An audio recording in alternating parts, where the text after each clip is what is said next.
Ty, you might be able to hear me. I'm not quite sure. I know you're connecting to audio right now.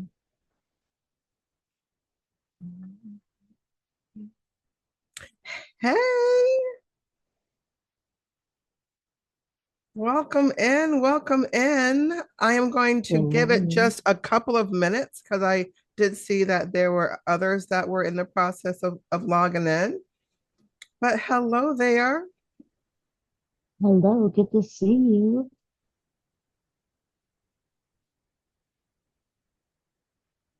I'm hopeful that you can hear me just fine. If you are talking to me, I cannot hear you at all. So let's see. Is there a reason for that? Is it on my end? Can you please give me a hello? Because I think I fixed it. Oh, good. Excellent. Okay, I'm going to start in 1 minute. On LinkedIn, I actually had a few people that were in the process. So we'll see. Either way, I'm a punctual person. I can't help it. So we are going to get started anyway. 1 more minute, just to make sure you are able to see my presentation. Is that correct?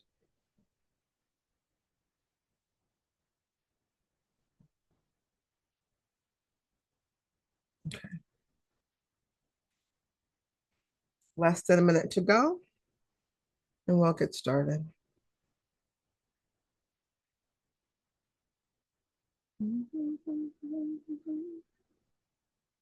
All right.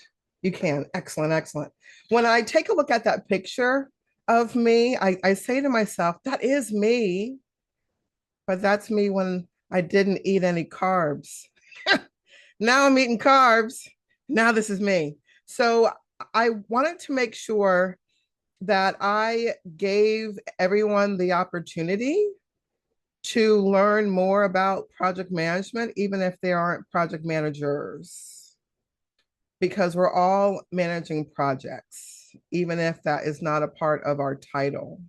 So, this presentation today is called How to Feel Comfortable Managing Projects. And if I could add something to that title, I would say, even though project manager may not be your title, how can we lean into our excellence? So, why am I the person that would be speaking about this? I have well over 30 years of project management experience. I am a certified project management professional. I am also an Agile certified practitioner. I am certified in Six Sigma. I have written books on project management, and I'm also one of the keynote speakers for the Project Management Institute. Over these 30 years, I've accumulated a little bit of knowledge, and I wanted to make sure that I didn't take it all with me. So every week, I am going to hold a free session. It's only going to be an hour, but each week I am going to hold a free session giving tips and tricks about things that may be hindering you from being as successful as you would like to be. So today we're going to focus in on how to feel comfortable managing projects. So I know that you're in the office right now, and this probably isn't your lunchtime because you're on the other side of the country. It's in the morning. But is there anything that you can think of that might be holding you back from being successful at managing things or projects or people? And if you can talk to me, that'd be great. If not, you can type it into the chat.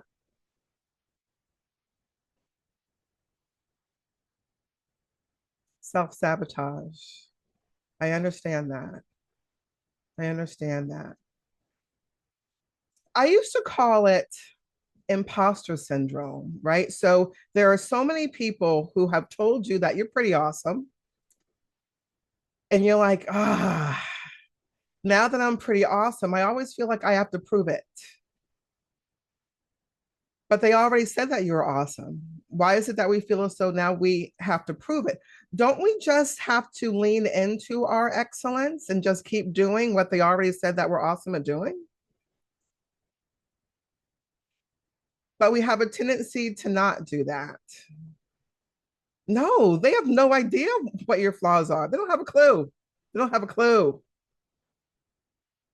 But we, for whatever reason, want to tell everyone what we're struggling with or what we have a hard time working on. But now you're the one managing the project. Let's lean into that. As a project manager, everyone's looking at you. So if you thought that you had flaws, now you're emphasizing them because now everyone's looking at you. Because you, as a project manager, you are now the energy giver. You're no longer the energy taker, you're the energy giver. As the giver, what are you giving? Because they're paying attention to you and everything that you do. They know your eye color better than you know your eye color.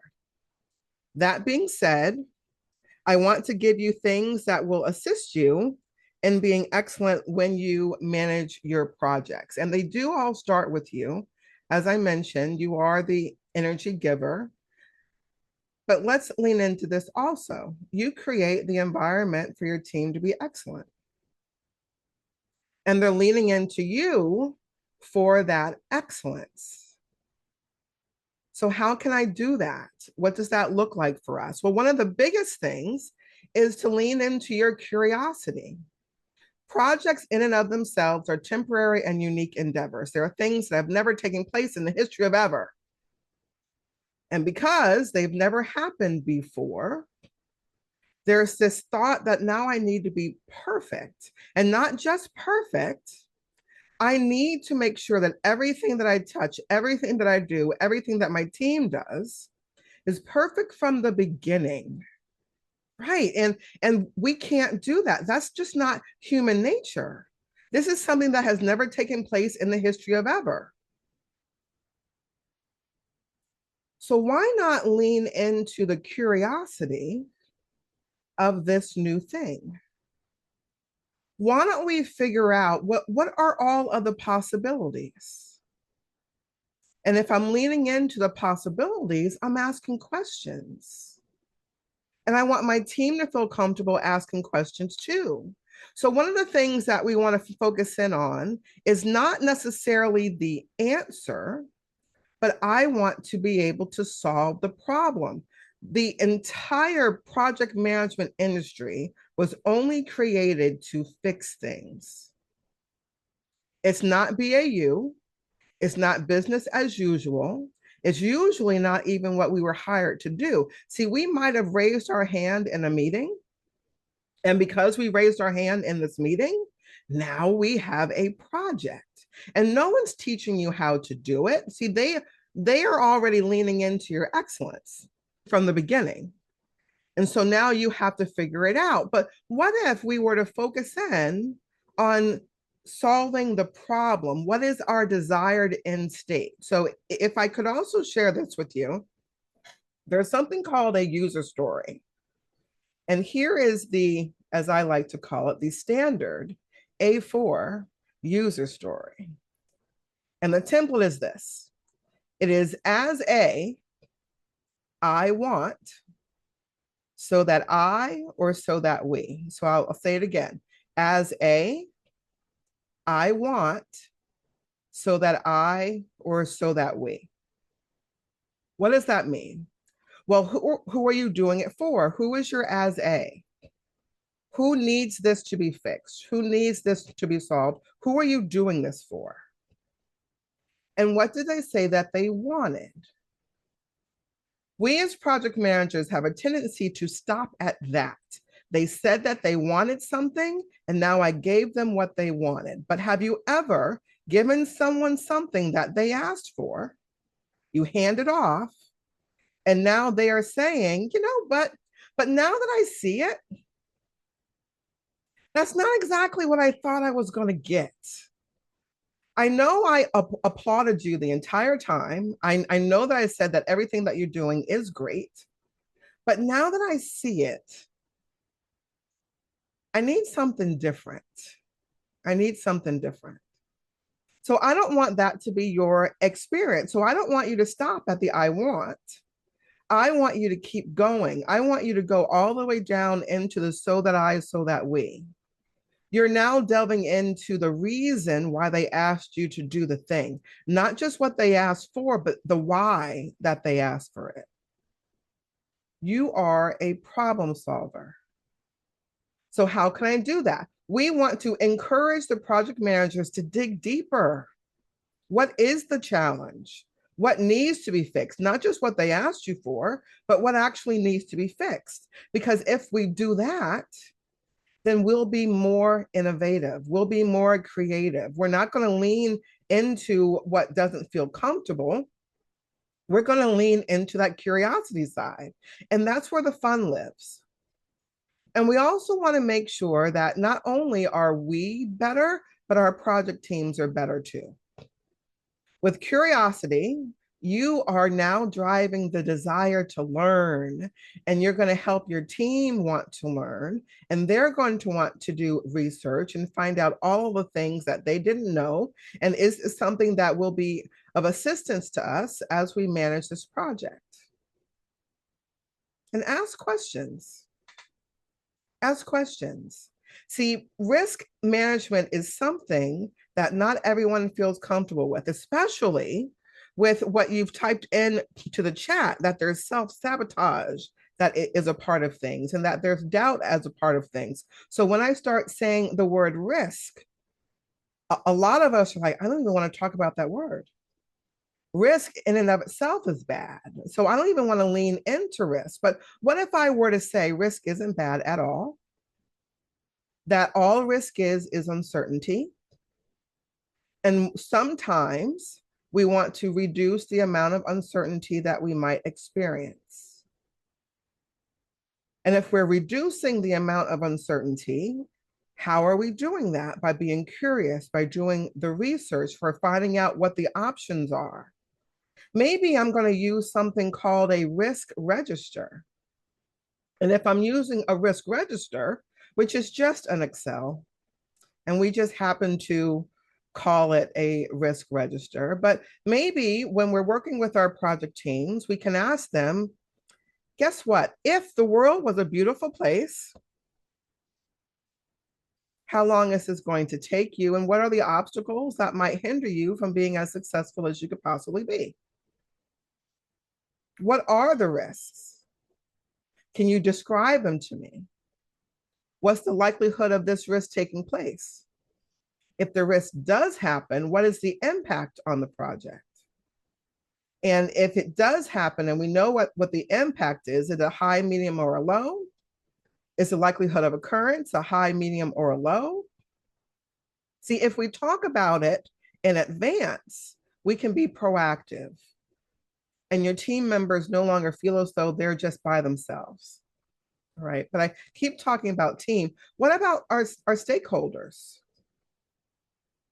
Our stakeholders, those are the ones that are impacted by the success or failure of the project. But the problem is that we have a lot of stakeholders that don't want to be engaged in the project.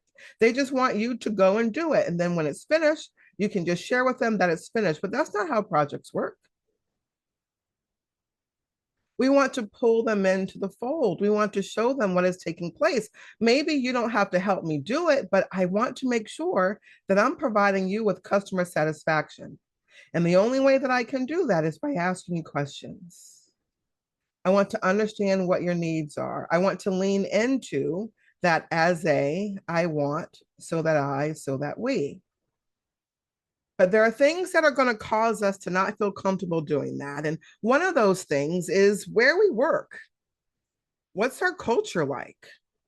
Maybe we work within a rigid hierarchy, meaning I don't even feel comfortable asking questions because if I do, someone's going to say that I'm being disruptive. I'm just supposed to do what everyone else is doing, and that's it. So I don't feel safe. There's a lack of psychological safety here then. I don't feel as though I'm a part of a supportive environment. That if I learn something, that I don't have the ability to share what I've learned with someone else because it's going to change how they think now. Or maybe I am supposed to be perfect. Maybe I need to meet this deadline and there is no cushion. Whenever I manage projects, one of the things that I do with my project teams is I ask them what their timeline looks like. What is your capacity? I'm going to say, let's just say that it's Sally. Sally, the world was a beautiful place. How long should this take you? If everything in your life went wrong right now, how long will this take you?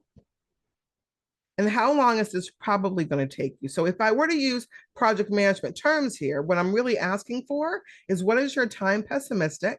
What is your time most likely? And what is your time optimistic? Because I, as a project manager, can use that to incent behaviors. If we take it back to how we feel when others are managing us, we want to be better for the people that are a part of our teams. So I'm going to ask you what your capacity is. I'm going to ask you what is realistic for you to get this thing done. Because if I do that, I'm going to give you time to do the research. I'm going to give you time to make sure that this is the right course of action. I'm going to give you time to not feel as though you have to be perfect. I want you to investigate, figure out what's going to work for you. But maybe we also work in a place where they have fixed mindsets. How we have been doing it is how we're always going to do it. Our current methods are the best methods. But there are things that are changing all the time. There's technology that's being created all the time. Market share is always changing, every day, all day. So what can I do to overcome that? I can overcome those barriers by fostering a culture that pushes that to the side. I want to be open with my teams, my subject matter experts, the people that I'm working with. Now, openness doesn't mean disrespect. I'm not saying that you can say any old kind of thing to me. That's not what I'm saying at all. But if you're experiencing something, I want you to be able to tell me what that is. If you're not quite sure if this is going to work, I want you to tell me I'm not sure if this is going to work. I want you to lean into your excellence. I want you to use your tacit knowledge. I want to show you that I value all of the perspectives, not just mine, but yours too. And by doing that, I can unlock your creativity. We can lean into continuous improvements. And by doing that, we are going to be able to enhance our project outcomes. But there's so much more to being excellent at managing projects. We also want to bring excellence out of everyone. So we lightly started talking about that, right? So if I'm living in my greatness, it's as if I'm giving my team permission to live in theirs. And I want to do that. So what does that look like for us? Well, if I am creating an environment where excellence can take place, then I do that by setting clear expectations. That takes us back to the as a, I want, so that I, so that we. What's the project for? Who is it for? How will it make things better? Are we looking at our as is and our should be state? What are your roles on this project? Maybe we're going to use a RACI matrix, and I'll tell you what RACI is. RACI, RACI, stands for responsible, accountable, consulted, and informed. If we have imposter syndrome, what do we usually do? We just take everything on. Everything's mine. If you send me an email, even if I'm CC'd on this email, I need to prove that I have this knowledge. So I'm going to answer it, even though you did not ask me to answer it.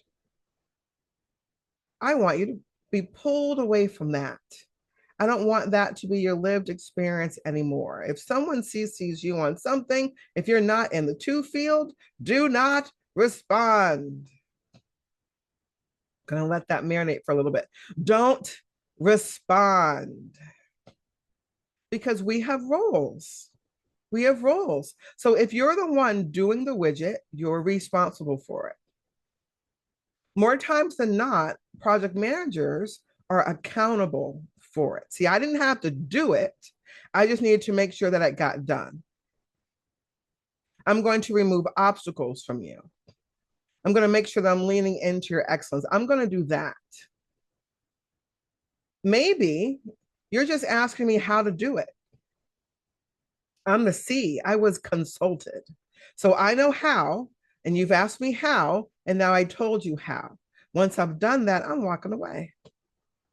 That's not my task. I'm not owning it. I did my part. You asked me how to do it. I told you how to do it. Or it could be that we're the I. We were informed. Someone told me that this got done. Excellent. Thank you so much. Once again, deleting that email. If everyone knows what their roles are, then we're not going to be overlapping. And I'm not going to be hovering because I also don't want to micromanage. An atmosphere of excellence also fosters open communication. I want to collaborate. And there are a lot of software programs out now that can help you collaborate. We're creating a safe space for ideas to flow. Most of the time, the people that are a part of your project teams, they're there because they were chosen. They might feel as though they were voluntold to be a part of this project team, but your projects don't fail. So if they were chosen for this, it's because they're excellent at what they do. So if I were to say to my project team, I'm happy that you're on this team and you were chosen for this. You were chosen for this and you do hard things well. And because you do hard things well, I know that you're going to be excellent on this project team. And I appreciate all the time that you're going to be putting in. And if there's anything that I can do to assist you while this project is taking place, please let me know that. And by the way, so when you're doing something great, how do you want to be celebrated for that?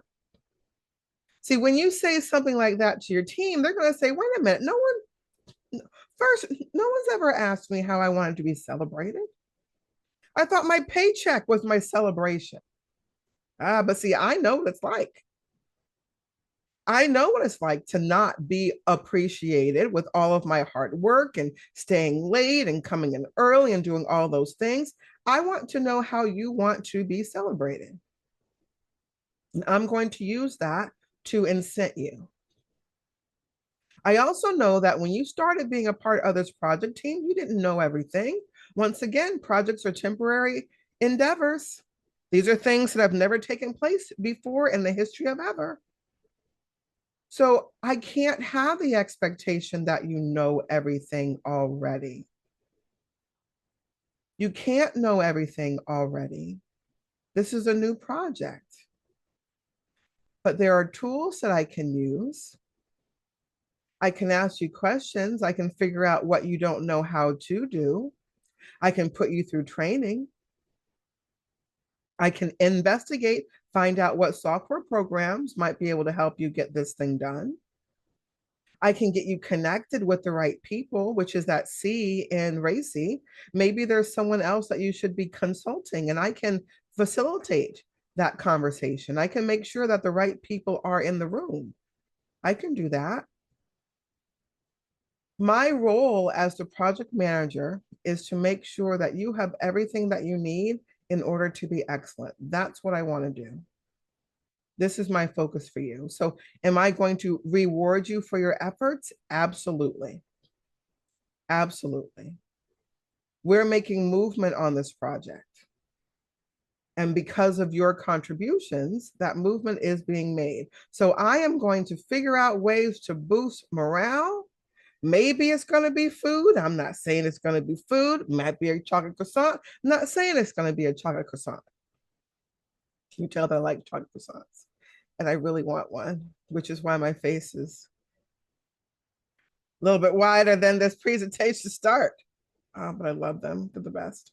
So whatever they need, find it out. Ask them questions.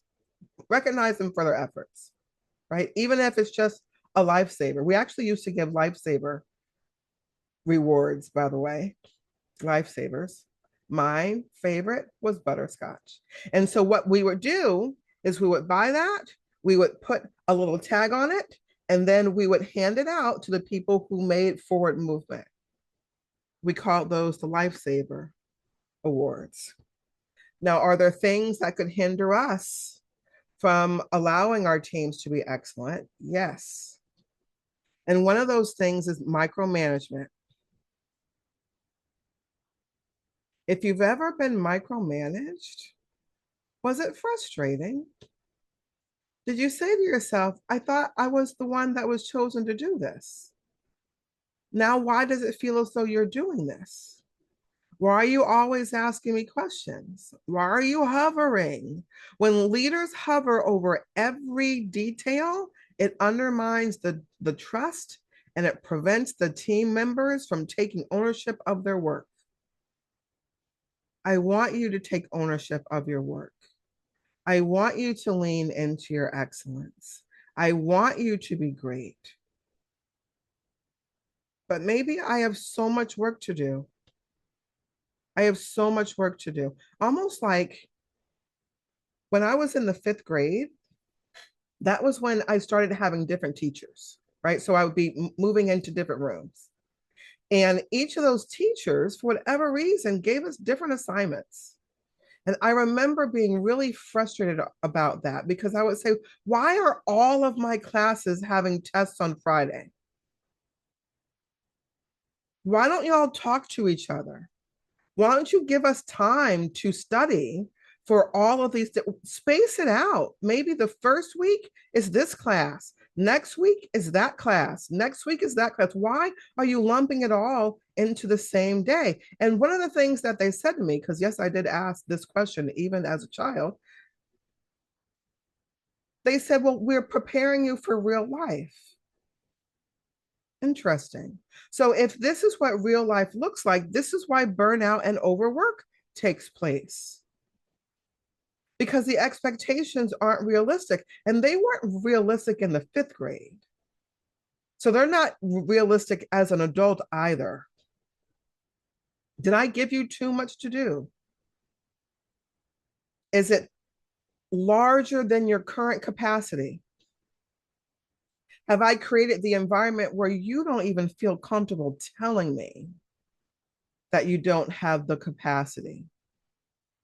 One of my bosses said, I want you to track your time this week. Now, I was salary, so I was taken aback by that. But she said, what I want you to do is track your time this week. And I said to her, if I track it, you won't be able to unsee it. I know how much I work. You're the one that doesn't know how much I work. Are you sure you want to know? Because this is something that you won't be able to unsee. She said, yes, track your capacity. I said, okay, I'm going to track it. The findings was that I worked 80 hours per week. 80 hours per week. But see, they had gotten me a laptop. They got me a BlackBerry as I'm aging myself. I had things that I didn't ask for. So I'm waking up and I'm reaching over and I'm turning on my laptop and I'm working. When I'm finished with dinner and the house is winding down, I'm working. I'm working over the weekend. And then I'm doing this again. See, that's where burnout happens. But once she knew, Did she want me to alter my work performance? Absolutely not, because I was performing. But then I wasn't showing up in the same way. I want you to think about your project teams. Are they working too much? Have you created unrealistic deadlines?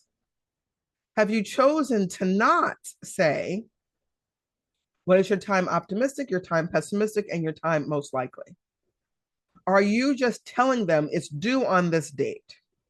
If you do that, you're not giving them time to be creative. You're not giving them time to breathe. You're not giving them time to lean into their excellence. But maybe the organization that you work in, they're resistant to change. There are different ways that we could do this, right? When I started off, I had a planner, not just any planner, it was a leather bound planner. It was everything. It was $200, and my boss paid for a $200 planner. And life was good, and I was happy. But then I got another boss, and she said, how do you manage your projects? And oh my goodness, the pride, I say. I reached out and I showed her my planner, and the horror that was on her face. She said, this is how you manage projects? I said, yes. I'm showing her all of my tabs. I'm showing her all the things that I'm doing. She said, but what if you're sick one day? What if you don't come into the office? How is anyone going to know how your project is moving forward? See, I say that because a lot of us still love paper. A lot of us have paper calendars. A lot of us still have planners that we're physically taking with us and we're writing into them. No one's going to know the progress that is being made on your project if it is done this way. Are there adjustments that you can make to that? Are there other tools? What is hindering you from being as productive as you could possibly be? We want to outline what that is and then make forward movement on those things. And lastly, what if we work in a toxic work environment? And I'm not saying that you as the project manager is causing it to be toxic, but what if it's a toxic work environment? There is a pervasiveness of negativity, that there's conflict everywhere you turn, that no one's listening to anybody else. So if I am working in an environment like that, do I want to be creative?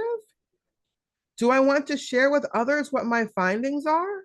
Do I want to collaborate? No, I don't want to do that. And your project team isn't going to want to do that either.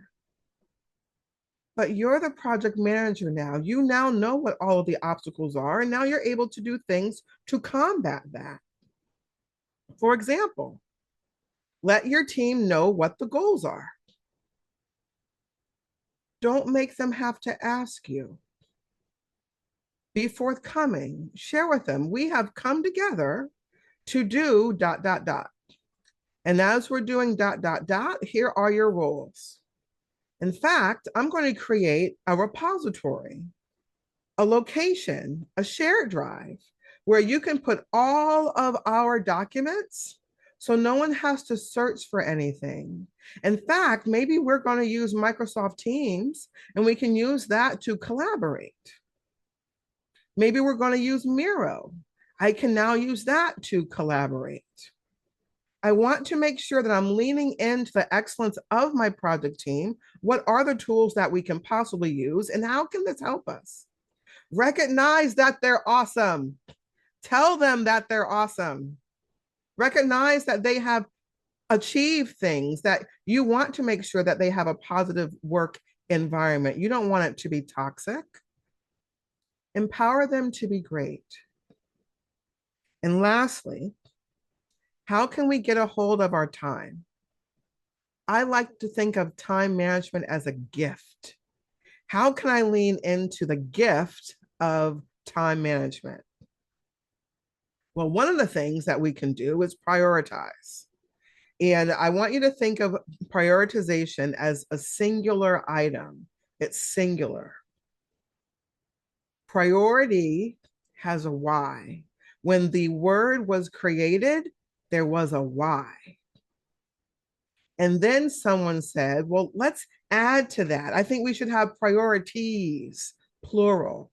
Well, actually, we need to focus in on what I should be doing right now. In fact, there's a book, it's called The One Thing. What is the one thing that I should be doing right now that if I were to do it, it's going to save us time or it's going to cause something else to be obsolete? That's how I can get a handle of how I'm using my time. I'm always going to put that test out there. What is the one thing that I should be doing right now that if I were to do it, it's going to save me time or it's going to cause something else to be obsolete? That's what I want. That's what I want to lean into. So, what are those high impact tasks that if I do it, my life is going to be better? Our project team is going to be better. Our project is going to be better. Maybe I'm going to create quadrants, right? So I could say quadrant one, these are things that are urgent and important. I have to get it done, not now, but right now. But see, in quadrant one, that's also where stress lives. So we don't want to spend most of our time there, but we do want to make sure that we acknowledge the emergencies that take place during our workday. Quadrant two, these are the items that are important, but they're not urgent. See, I get to be proactive about these things. If there's something that's due on Friday, I'm not going to wait until the last minute to do it. I'm going to use my time to make sure that I am not waiting until that last minute. But other people need us, right? If other people need us, that would be our quadrant three. See, it's urgent for them, but not quite as important for me. So what I could do is I could ask them, so how long do you think this is going to take? Do you think it's going to take somewhere between 2 and 5 minutes? If so, I'd be happy to assist you right now. If you think it's going to take a little bit longer than that, can you schedule some time for us? Can you schedule some time for us? See, when I do that, I'm not telling them no, but I'm not telling them yes. I'm quantifying and qualifying the use of my time. I don't want to be burnt out. And I don't want to show my team that I can do all of these things I realistically can't do. I want them to be excellent, and I know that I am their role model for being excellent. So how long do you think this is going to take? Do you think it's going to take somewhere between 2 and 5 minutes? If so, I'd be happy to assist you right now. If you think it's going to take a little bit longer than that, can you schedule some time for us? I want to make sure that I provide you with my undivided attention, and that's not something that I can give to you right now. Can you schedule some time for us? We then have our quadrant four. Quadrant four, these are items that aren't urgent and they're not important. So I can't help but ask, so how did this get on my desk? Why do I have this? Do I have this because I usually say yes to people? Because I'm living in my imposter syndrome. I usually say yes. Why am I always saying yes? I have to create boundaries. Boundaries. And my quadrant three, so how long do you think this is going to take? Combined with my quadrant four, how did this get on my desk? I'm going to figure out who the right people are to do these things. Maybe people come to me because they're comfortable coming to me. Maybe you have a lot of things on your plate because you've created that sense of comfort. And I kind of like talking to you, Ty, and that's why I come to you. I know that there's other people in the office that could probably help me, but I don't want to go to them. I would much rather talk to you. I want to do that. You're my happy place. Okay. So if that happens, lean in and say, well, you know what? There is someone else that could do this for you. Assign tasks to other team members. Find out what their availability is. By doing that, you're going to be able to free up time for yourself. So if they need anything from you, you're going to be able to quantify and qualify the use of your time. And only the things that need you are you going to do. The nice to haves, that's not something that you're going to be leaning heavily into. Okay. I know I've talked about a lot of things so far. Do you have any questions for me or anything that you would like to add? Please let me know. And you can either type into the chat or you could come up onto the microphone, whatever you like. Okay. Excellent, excellent. Okay, well, if anything comes up, please let me know because I want to make sure that I give you as many things as I possibly can so that your workday goes better. Okay. So what's holding us back from using our time as the gift that it is? Procrastination, because that's a thing. I'm delaying things. Oh, I love it. I love it. So when I delay things, this isn't going to help me get better.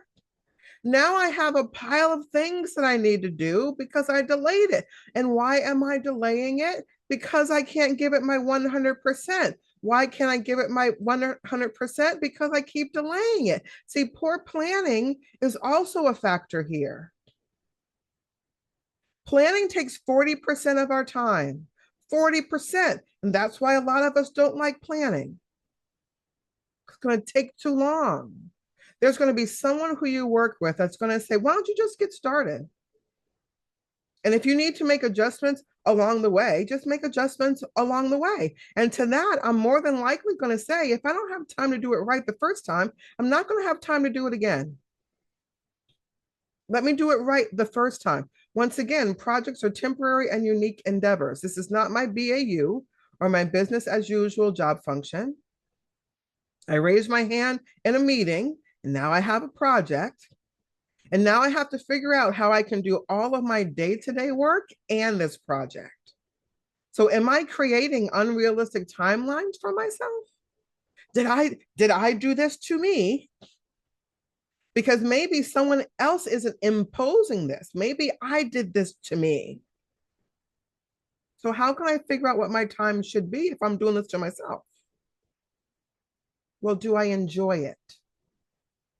Whatever the task is. Now, mind you, enjoyment has nothing to do with how challenging something is. I enjoy challenging things. I like to research. I like to figure out how this is going to work, how this won't work. I love doing all of those things. So I can't equate challenge with obstacles. The only one in the office on your team seems I get a lot of I I believe that to be true. And I'm sure because I know you, people like working with you. And they would rather you do it. I'm not going to do it as well as you do it. And somewhere in your heart, you're probably saying, well, I do it so well because I'm the only one doing it. I have more practice than everyone else. I want everyone else to get practice at this. I want you to do it too, not just me. Okay. So, how do I do that? What type of conversations does that look like? Well, I definitely want to have one on one meetings with my boss. Or, let me add to this. Let me add to this as I get more comfy. Okay, so if you're using your calendar, actually, I will only say if, or do it because I want to be noticed. Okay, so there is another way to be noticed and not be used. I want you to be noticed, but I don't want you to be used. I do not want you to be overwhelmed. I do not want you to be burnt out. I do not want you to break because a lot of us break. I went through, it was nearly 2 years. There was 2 years that I went to sleep and I didn't dream. I woke up, but my body never went into REM sleep. I never did it. You want to get into accounting department? So I sneak it. Yeah, I'm a fan of that. I'm a fan. Now, one of the things that you could do, so let's say, and I'm not sure that if this is your case, but a lot of us get our tasks through emails. Is that how it is for you? Do you get a lot of your tasks via email? Okay. The only thing is that no one knows what's going into your email and they don't know where it comes from. Do you use Outlook or do you use another platform? You use Outlook. Okay. Did you know that you can drag your emails into the calendar, into tasks in Outlook? Because your email is a big miscellaneous folder with no rhyme or reason and no order. Things just come in. And the people who you support, those people who you want them to know that you're doing all these great things, they can't see into your inbox. They can see into your calendar though. So if you were to drag these emails into your calendar, and this task, if this task is over 15 minutes, it should be in your calendar. If it takes you over 15 minutes to do something, account for the time, put it into your calendar, right? So now you could also do this so that people don't call you and figure out, did you work on this yet? In the title of that task that you've dragged into your calendar, put the name of the person that you're helping. And then allocate the appropriate amount of time that it's going to take for you to do that thing. So open it up so that it spans whatever time frame that happens to be. So I'm not only wanting you to be recognized for your work, but I also want you to track your capacity. Being overwhelmed usually comes from our expectation of how long it's going to take for us to do something and the real life or the actual of how long it's really taken. And it's that disconnect that causes us to feel overwhelmed or that we have so much to do or where that burnout comes from. And absolutely, this is helping you document. And also think of your inbox as an inbox. Remember a long time ago, everything was paper, right? And we actually had inboxes. There was an inbox. And so people would come and they put things in your inbox and we could actually see that, oh my goodness, I have all this work to do and I'm going to move this into this. Now that doesn't exist anymore, or most of us don't use paper. And so this inbox is this virtual space. Take it out of the virtual space, put it into your calendar, track how much time it's taking for you to do things. And now your boss, without you having to toot your own horn, your calendar is tooting your own horn. And the other people who are trying to use part of your time, they can see what lives in your calendar. Okay. And they can help you track what your capacity is. I'm here for you. I'm here for you. I want things to be excellent. So, how do I overcome it? Because there are going to be barriers to the excellence. How do I overcome it? Well, prioritize, use your tools. There are tools that are available to you. And you can use Outlook as if it's your personal assistant. You can create rules in Outlook. You can tag things. You can create categories. You can track performance. You can delegate. There are so many things that you can do. So to what you had said in the chat, you had said that you want to be able to be recognized and seen. Outlook can help you do that. Outlook can help you do that. Okay. Delegate. That's part of what we want to be able to do as we move up within the organization. I love that. Yes. Yes. And now you want them to know you in a different way because now you have different tools. You have different tools and you're leaning into your excellence. And there are going to be people, and they already exist, but there are people who are watching you. There are people who are learning from you. There are people who are saying, oh my goodness, she's more effective by doing this, this, and this. I want to start doing that. I'm going to reach out to you and I'm going to ask you, how do you do this?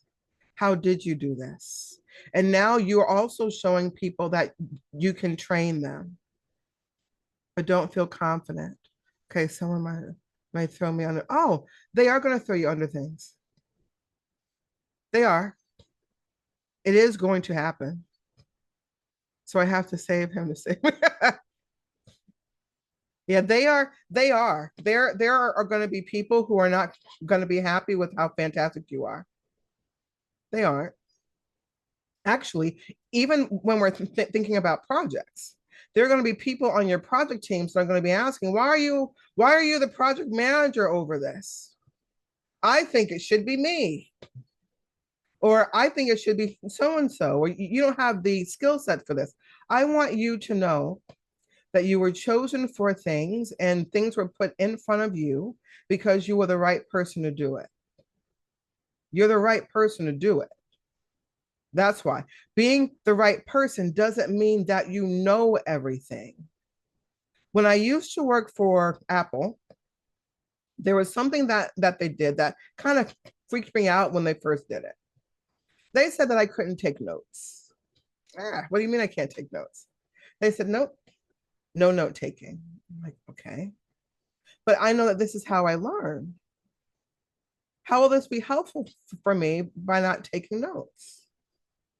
So I asked more questions. Well, how am I supposed to do this? And they said, it's because of the questions. See, I don't want you to memorize everything.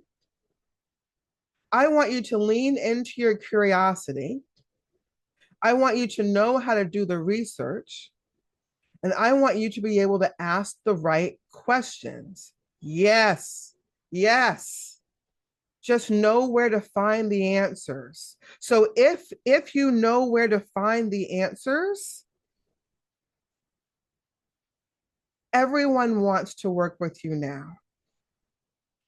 You now become that person who keeps getting those promotions because you're not stuck in this place. You have that curiosity. You like to do the research and you also like bringing excellence out of everyone else, which are the core components to being excellent at managing projects. Project managers don't know everything, but I know how to run a project. I know how to bring excellence out of everyone else who I work with. That's where job security comes into play.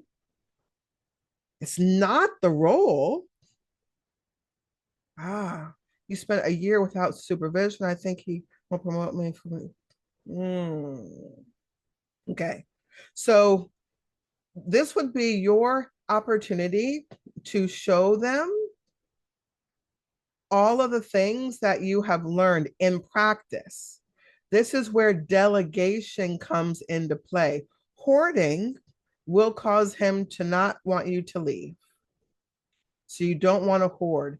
You want to be a teacher. You want to show other people how to do it. You want to delegate. You want people around you to start using words like us, we, and our. You want to pull them away from using things like I. When we're elevating our teams, and when I say teams, I'm not just talking about people who report to you or are a part of your project team. I'm talking about the environment collectively. Even your CEO is a part of the team. In the beginning is when we're forming. We're forming. Everyone's thinking about the I. Well, I'm doing this. What are you going to be doing? I'm finished doing this, so I'm going to move on to my next task. That's where things start, right? But a lot of teams live in that place. They don't evolve. You want to continue to evolve. You want to go into the storming, which is going to sound crazy. Why in the world would you want to go into storming? See, storming happens when we're not just thinking about what I'm doing. I want to know how this is contributing to everybody else. I want to make sure that my efforts are building up other people. I want to brainstorm. I want to talk about all other possibilities. I want that. I want to lean into not being this team player that does everything, 80-20 rule. I don't want that. I want to create the environment for excellence to take place. And because you're in the room, everyone's better. That's what you want. Then we're going to elevate into the norming and then the performing.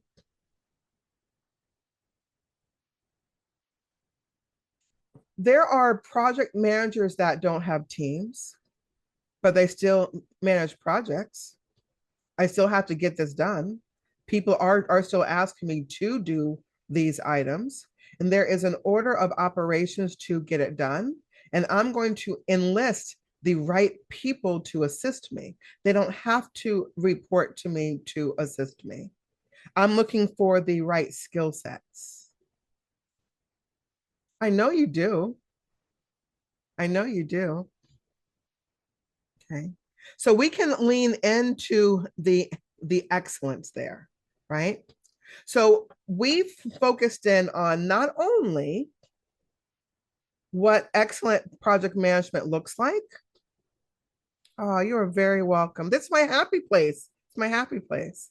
So not only are we focusing in on what excellent project management looks like big picture, but we're also focusing in on what this looks like for us individually. I know what it's like to be in a toxic environment, and I'm going to make sure that whatever environment I create isn't that way. I know that I get to lean into the excellence of the other people who I work with, and I'm going to continue to celebrate them, and I'm going to let them know what their roles are, and I'm going to let them know that they were chosen to do this. And if there's anything that you need from me, you can always ask. I'm also going to make sure that I don't micromanage. I also know what that feels like.